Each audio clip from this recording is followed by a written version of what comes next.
Hello नमस्कार, स्वागत है आप सभी को आपके प्यारा सा यूट्यूब चैनल कृतज्ञ क्लासेस पे। बच्चों, आज की इस वीडियो में 10th क्लास हिंदी के 3 नंबर चैप्टर भारत से हम क्या सीखे इसके समरी को देखेंगे। समरी मतलब हिंदी होता है इसका सारांश। तो आज की इस वीडियो में हम लोग भारत से हम क्या सीखे इस पाठ के सारांश को देखेंगे।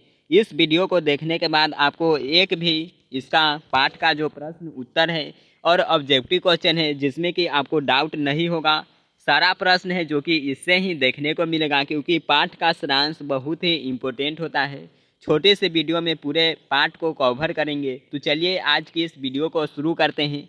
इसे अपने दोस्तों के पास शेयर कर दीजिए और इसका PDF चाहिए तो नीचे टेलीग्राम चैनल का लिंक दिया गया है, टेलीग्राम चैनल ज्वाइन कीजिए। और इसका ऑब्जेक्टिव सब्जेक्टिव ये सभी का क्लास है जो कि हो गया है। आप यदि नहीं देखे होंगे तो उसे ज़रूर देख लीजिएगा। शुरू करते हैं इसे, जल्द से आप सभी इसे शेयर कर दीजिए, पहले शेयर कर दीजिए और वीडियो को अभी से लाइक कर दीजिए। चलिए स्टार्ट करते हैं, समझते हैं इसके सारांश को।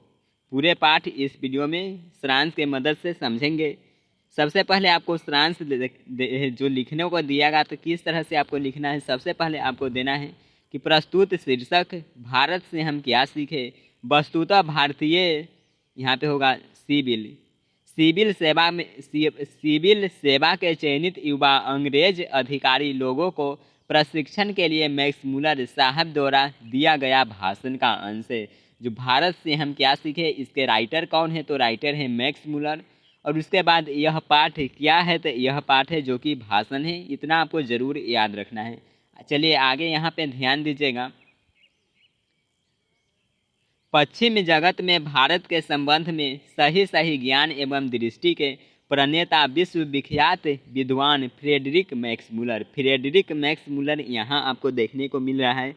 ऑब्जेक्टिव में आपसे पूछा जाएगा कि मैक्समुलर जी का पूरा नाम क्या है, तो आपको क्या लगाना है, फ्रेडरिक मैक्समुलर। जो मैक्समुलर जी का पूरा नाम है वह है फ्रेडरिक मैक्समुलर, इसे आपको याद रखना है। पहला व्यक्ति थे, उन्होंने भारतीय सभ्यता, संस्कृति, ज्ञान विज्ञान, संस्कृत भाषा, कला कौशल आदि का गहराई से अध्ययन किया और दुनिया के सामने स्पष्ट किया। स्वामी विवेकानंद ने उन्हें वेदांतियों का वेदांती कहा। यह भी ऑब्जेक्टिव के लिए बहुत इम्पोर्टेंट है, MVVI क्वेश्चन है कि देखिए पूछा जाएगा कि मैक्समुलर जी को वेदांतियों का वेदांती किसने कहा था, तो आप लोग आंसर क्या लगाइएगा, बताइए लाइव चैट में इसका आंसर आप लोग क्या लगाइएगा, तो स्वामी विवेकानंद। चलिए यहाँ तो कोई भी डाउट नहीं है, आगे ध्यान देते हैं।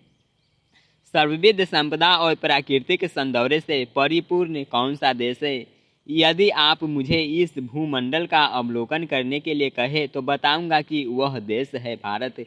मैक्समुलर जी बताते हैं कि पूरे संसार की बात करें, विश्व में यदि आप पूछिएगा कि सर्वविध संपदा, पूरा संपदा और प्राकृतिक सौंदर्य से जो भरा पूरा देश है वह कौन सा देश है, तो यह देश है जो कि पूरे विश्व में आप लोग पता लगाइएगा और मुझसे पूछेगा तो मैं बताऊंगा कि यह देश है जो कि अपना भारत देश है। भारत जहां भूतल पर ही स्वर्ग की छटा निखर रही है।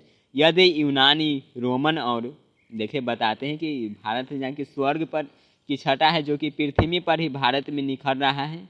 यहाँ की यूनानी की बात करें, उसके बाद रोमेटिक जाति यहूदी की विचारधारा में ही सदा अवगाहन करते रहने वाले हम यूरोपियनों को ऐसा कौन सा साहित्य पढ़ना चाहिए जिससे हमारे जीवन अंतरम परिपूर्ण, अधिक सर्वांगीण, अधिक विश्वव्यापी, यूँ कहें कि संपूर्णतया मानवीय बन जाए। बताते हैं कि यदि आप मुझसे पूछेगा कि हम यूनानियों को, यहूदियों को कौन सा है जो कि बुक पढ़ना चाहिए, कौन सा साहित्य पढ़ना चाहिए, तो मैं बताऊंगा कि जो सर्वांगीण है, विश्वव्यापी है, संपूर्णतया है, ये सभी आप जानना चाहते हैं। और यह जीवन ही क्यों, अगला जन्म तक शाश्वत जीवन भी सुधर जाए तो मैं एक बार फिर भारत का ही नाम लूँगा। कि यदि आप ये सभी बात पूछेगा तो मैं बताऊंगा कि आप भारत का साहित्य पढ़िए, इसका जो इतिहास है इसे पढ़िए। यही मैक्समुलर जी बतलाते हैं। यदि आपकी अभिरुचि की पैठ किसी विशेष क्षेत्र में है तो उसके विकास और पोषण के लिए आपको भारत में पर्याप्त अवसर मिलेगा। बतलाते हैं कि यदि आपकी अभिरुचि है कि किसी विशेष क्षेत्र के बारे में जानना है तो आपको है जो कि भारत में पर्याप्त यह अवसर मिलेगा। आप भारत में आइए, इसके बारे में समझिए। मैक्समुलर जी का यह कहना है। और सारा प्रश्न है जो कि आपको इसी क्लास से रहेगा, तो आप अंत तक वीडियो में बने रहिए। यदि आप भू विज्ञान में रुचि रखते हैं तो हिमालय से श्रीलंका तक का विशाल भू प्रदेश आपकी प्रतीक्षा कर रहा है। यदि आप वनस्पति जगत में विचरना चाहते हैं तो भारत एक ऐसी फुलबारी है जो हॉकर्स जैसे अनेक वनस्पति वैज्ञानिकों को अनायास ही अपनी ओर आकृष्ट कर लेते हैं।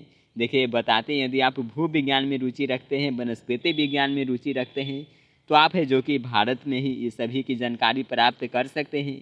यदि आपकी रुचि जीव जंतुओं के अध्ययन में है तो आपका ध्यान श्री हेकल की ओर अवश्य होगा, जो इन दिनों भारत के कांतारों की छानबीन के साथ ही भारतीय समुद्र तट से मोती भी बन रहे हैं।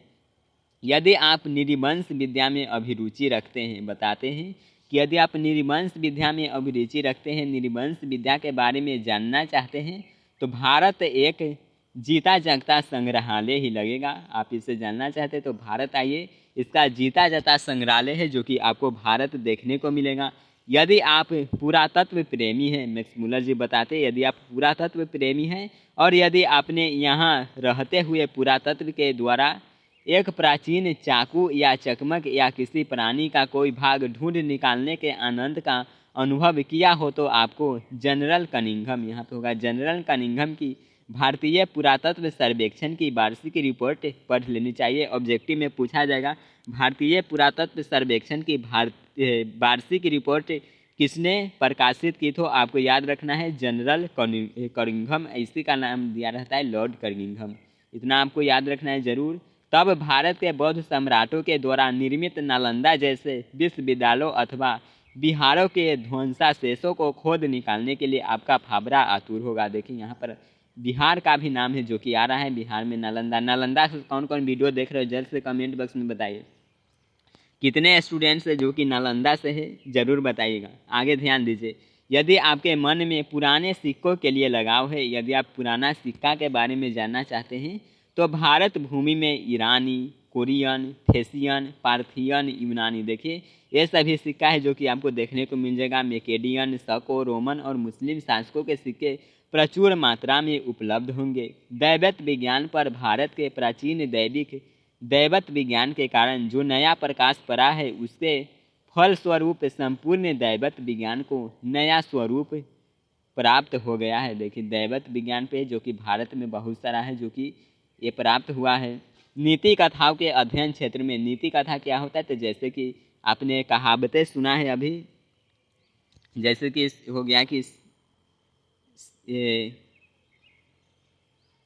शेर की खाल में गधा है, क्या है, तो यह एक कहावत है, तो यही होता है जो कि नीति कथा होता है। इतना आपको ध्यान रखना है, क्योंकि भारत के कारण ही समय समय पर नानाविध साधनों और मार्गों के द्वारा, मतलब कि अनेक साधन और अनेक रास्ते के द्वारा नीति कथाएँ पूर्व से पश्चिम की ओर आती है। नीति कथाएँ की बात करें तो आपको याद रखना है, नीति कथाएँ जो कि पूर्व से पश्चिम की ओर आती है। आप में से कईयों ने भाषाओं को हीन नहीं, भाषा विज्ञान का भी अध्ययन किया होगा, तो आपको क्या भारत से बढ़कर दूसरा कोई देश दिखाई देता है? मैक्स मुलर जी बताते हैं अपने भाषण में कि आपने बहुत सारा है जो कि भाषा विज्ञान का भी अध्ययन किया है, तो क्या आपको भारत से बढ़कर कोई दूसरा देश है जो कि दिखाई दिया है, जहाँ केवल शब्दों का ही नहीं बल्कि व्याकरणात्मक तत्वों के विकास और लय से संबद्ध भाषा वैज्ञानिक समस्याओं के अध्ययन का महत्वपूर्ण अवसर प्राप्त हो सके? यदि आप विधि शास्त्र या कानून के विद्यार्थी हैं, यदि आप विधि शास्त्र के या लॉ के विद्यार्थी हैं,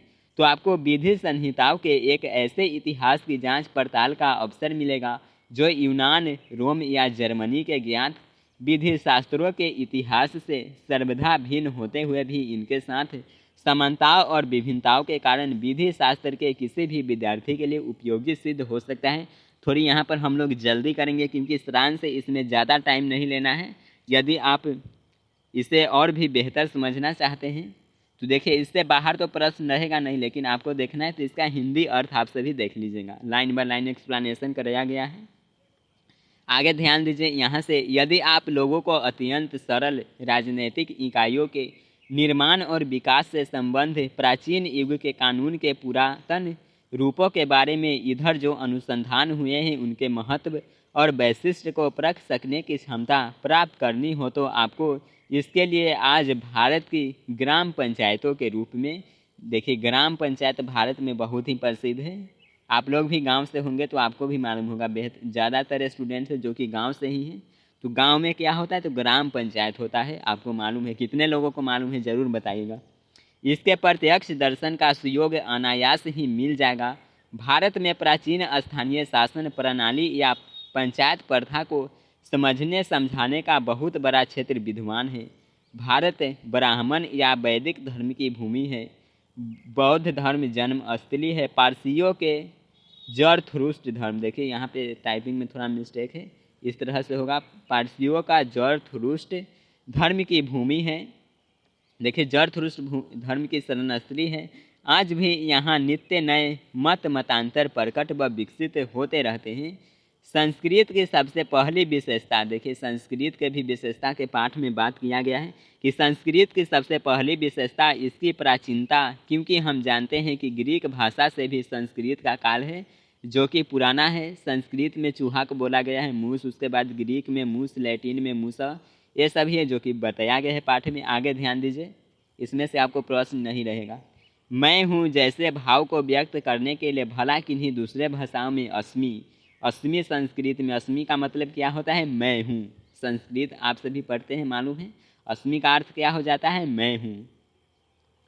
शुद्ध और उपयुक्त शब्द जहाँ देखिए कहाँ मिल जा पाएगा, मैं इसे ही वास्तविक अर्थों में इतिहास मानता हूँ। और यह एक ऐसा इतिहास है जो राज्यों के दुराचारों और अनेक जातियों की क्रूरताओं की अपेक्षा कहाँ अधिक ज्ञातव्य और पठनीय है।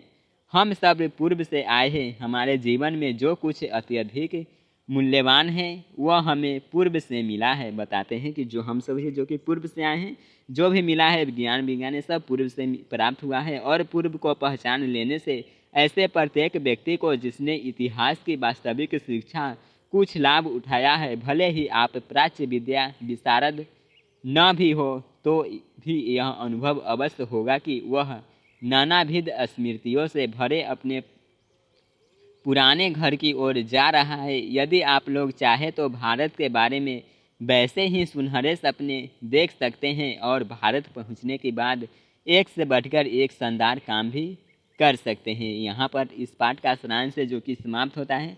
तो मात्र यहाँ पर हम लोगों ने 12 मिनट में पूरे ये भाषण था, जिसको कि समझे, कहानी नहीं है। क्या है पाठ, तो भाषण है, आपको याद रखना है। यह पाठ भाषण है, इसको समझे हैं। इससे बाहर एक भी सवाल है जो कि आपको देखने को नहीं मिलेगा। इसका ऑब्जेक्टिव और सब्जेक्टिव का वीडियो आप सभी ज़रूर देख लीजिएगा और PDF आप सभी लेकर के एक बार ज़रूर पढ़ लीजिए। नीचे टेलीग्राम चैनल का लिंक है और बिल्कुल मुफ्त में PDF दिया जाता है, फ्री। ऐसा कोई नहीं कि पेड है, PDF है जो कि फ्री है। ज्वाइन कीजिए टेलीग्राम, आपको वहाँ पे मिल जाएगा। और आज का ये छोटी सी वीडियो जिसमें कि सारांश को हम लोग किए, आपको कैसा लगा कमेंट बॉक्स में ज़रूर बताइए। आपके कमेंट का इंतज़ार रहेगा।